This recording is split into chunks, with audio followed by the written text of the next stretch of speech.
Hey guys, I'm Jay Connolly, and for my presentation today, I will be discussing the importance of music in the game Genshin Impact. An open-world game created by MiHoYo, also known as the Hoyoverse, Genshin Impact's music and soundtrack have significant impacts on how a player interacts with and plays the game. As with almost all open-world games, a crucial aspect of the game is the exploration of the fictional world it takes place in.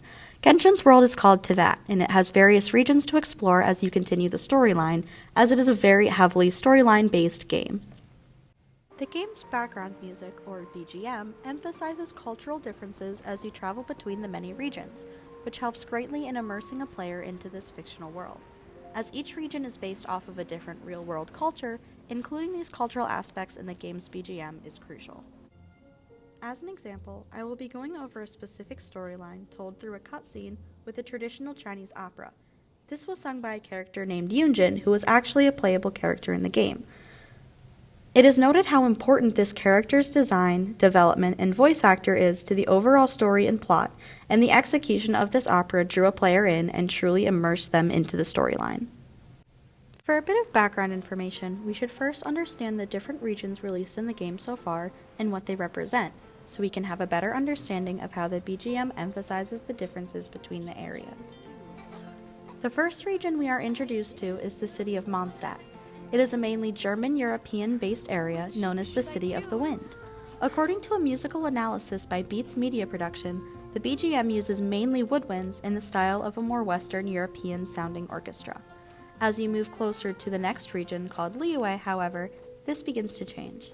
Liyue is a region inspired by China, and MiHoYo was actually a Chinese game developer.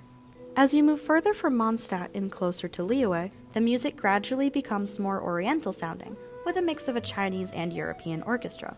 The closer you are to the city of Liyue, the more emphasis the BGM places on the new oriental sounds.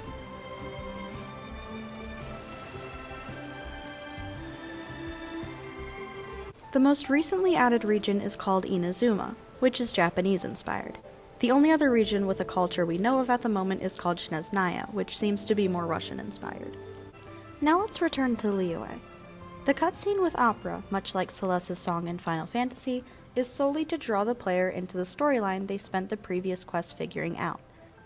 You are introduced to a character called Shenhe at the beginning of the quest, and as you explore the areas and complete the missions in the quest, you learn of her backstory.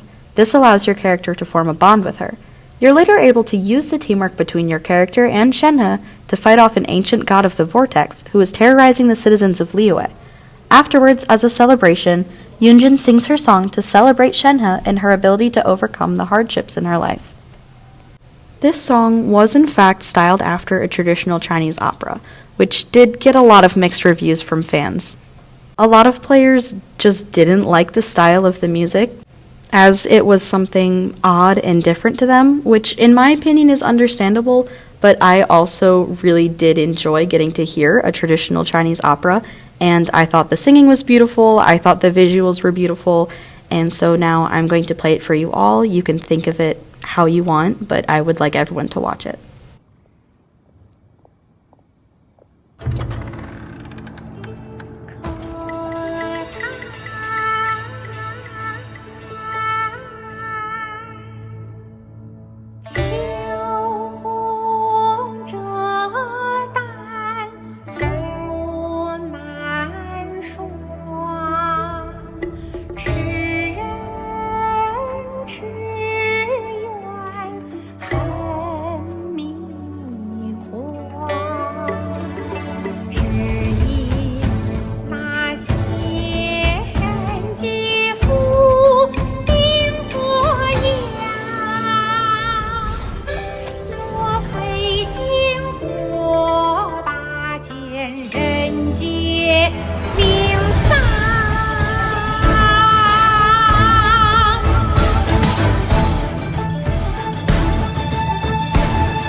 神女劈冠到这里本该接近尾声，但今日我再添一笔，唱与诸位听。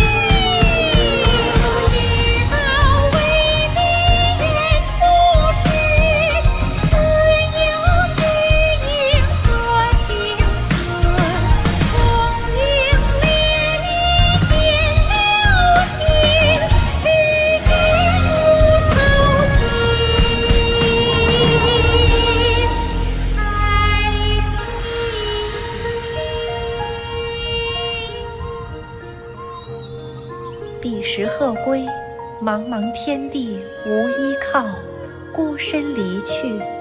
今日再会，新朋旧友坐满堂，共聚此时。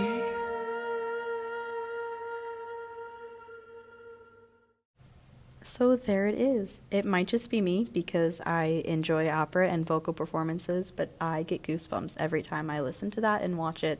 In my opinion, it's absolutely gorgeous, but I also understand it's not everyone's cup of tea. Anyway, as I'm sure you could assume, the process of MiHoYo hiring Yoonjin's voice actor was a long and tedious one. A video from the Genshin Impact developers do go into a bit of detail with the creation of Yoonjin's character and how important it was to find someone who fit everything they wanted in a voice actor. They did hire a professional performer, much like the character of Yoonjin herself, a woman named Yang Yang from the Shanghai Chinju Theater Company. Yang Yang said herself that at first she thought combining gaming with traditional opera was a difficult thing to imagine, but learning about the character and working with the Genshin Impact team and bringing the opera to life through a young girl made her very happy to be a part of it. I know I myself as a player would not have been nearly as into that storyline if it were not for that cutscene. I thought it was a very beautiful and effective way to bring in the traditions of the region of Liyue and also just the opera as a whole, and it really did help me as a player to immerse myself into the storyline.